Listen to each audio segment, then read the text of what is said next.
Avril, c'est le mois de la Terre, particulièrement aujourd'hui, 22 avril, la journée mondiale de la Terre. Et est-ce que tu savais qu'il y a une habitude qui peut nous aider à améliorer notre santé en même temps que celle de la planète? Je te le donne en mille, c'est de végétaliser ton assiette. Dr. Greger, il citait une étude aujourd'hui qui mentionnait que le fait de végétaliser notre alimentation, non seulement ça améliore notre santé, non seulement ça nous aide à vivre plus longtemps en santé, loin des maladies. Ça peut aider à réduire jusqu'à 84% des gaz à effet de serre. Et j'ai envie de te citer une étude qui a été faite par le Natural Resource Defense Council qui donne 7 habitudes à faire pour améliorer le sort de notre planète. Et là-dessus, regarde bien le numéro 1 et le numéro 7. Le numéro 1, c'est que la viande devrait être un accompagnement dans notre assiette. Hein? Les végétaux devrait être la base et la viande devrait être un accompagnement.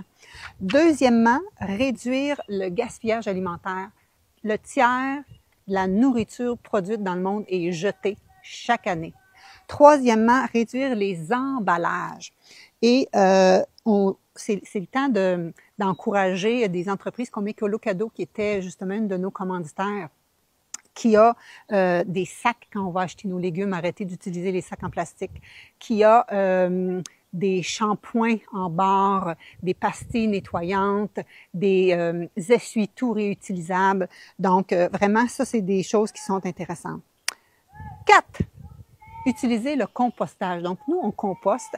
Même chose au niveau du recyclage. Et je veux juste faire une petite parenthèse là-dessus parce que des fois, j'ai des clients qui me disent « Moi, c'est super, Nathalie, je recycle. À chaque semaine, j'ai 2 poubelles de recyclage. » Et là, on peut dire que c'est bien. Sauf qu'il faut que tu saches que dans les 5 R pour la réduction des déchets, le premier, c'est réduire. Donc, quand tu as 2 poubelles de recyclage, peut-être qu'il faudrait réduire à la base. Ça, c'est une petite parenthèse.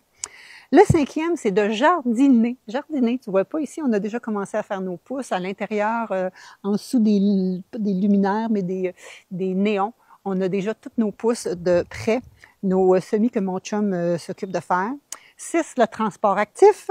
Et 7, ben c'est ça, végétaliser notre alimentation. Donc, en plus d'avoir les fruits et les légumes comme base de notre assiette avec les grains entiers, c'est de remplacer des protéines animales par des protéines végétales. Donc, voici mes 7 stratégies, pas mes 7 stratégies, les 7 stratégies du Natural Resource Defense Council pour améliorer ta santé et celle de la planète. Et si tu veux aller plus loin, regarde bien ma prochaine capsule où on mentionne les 7 aliments à ajouter et les 7 aliments à réduire pour améliorer la santé de ta planète. Et, va sans dire, ce sont les mêmes choses qui vont t'aider à ta santé individuelle à toi. Donc, savais-tu que le bœuf, c'est la principale source de nourriture qu'on devrait réduire pour diminuer l'empreinte carbone, diminuer nos gaz à effet de serre. Viennent ensuite la chèvre et l'agneau. Ensuite de ça, les produits laitiers. Ensuite de ça, beurre, fromage, yogourt. Ensuite de ça, les poissons de pêche non durables, dont le thon, par exemple, et les crevettes. Et de grâce, l'eau embouteillée. On devrait vraiment cesser d'en utiliser. Et dans les 7 aliments à augmenter, premier, fruits et légumes. Deuxième, légumineuses. Troisième, grains entiers. 4, les poissons de pêche durables, dont maquereaux, anchois, sardines. Donc, si vous en mangez, ça serait ça. Ensuite de ça, les noix et graines, les algues et les champignons. Donc, qu'est-ce que tu pourrais revoir dans ton alimentation?